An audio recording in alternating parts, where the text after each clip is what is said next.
একজন লোক একটি সুন্দরী মেয়েকে ভালোবেসে বিয়ে করলেন। স্বাভাবিকভাবেই উনি ওনার স্ত্রীকে খুব ভালোবাসতেন।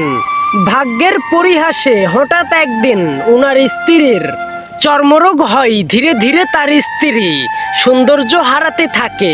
একদিন স্বামী স্ত্রী বেড়াতে গেল, ফেরার সময় দুর্ঘটনার কবলে পড়ে স্মৃতিশক্তি হারান স্বামী। তবে তাদের বিবাহিত জীবন যথারীতি চলতে থাকে। কিন্তু দিন যেতে না যেতেই স্ত্রীর সৌন্দর্য হারিয়ে ফেলছেন। অন্ধ স্বামী এটা জানতেন না এবং তাদের বিবাহিত জীবনে কোনো পার্থক্য ছিল না। স্বামী স্ত্রীকে ভালোবাসতে থাকেন আর স্ত্রীও স্বামীকে ভালোবাসতে থাকেন। একদিন হঠাৎ স্ত্রী মারা গেলেন। স্ত্রীর অকাল মৃত্যু স্বামীর জীবনে অনেক দুঃখ বয়ে নিয়ে এসেছিল। স্বামী স্ত্রীর সমস্ত শেষকৃত্য করে সে শহর থেকে চলে যেতে চাইলেন। পিছন ডেকে একজন বলল, এখন একা একা হাঁটবেন কি করে? এ সমস্ত দিন আপনার স্ত্রী আপনাকে সাহায্য করেছে। স্বামী উত্তর দিলেন, আমি অন্ধ নই, আমি অন্ধর অভিনয় করেছিলাম।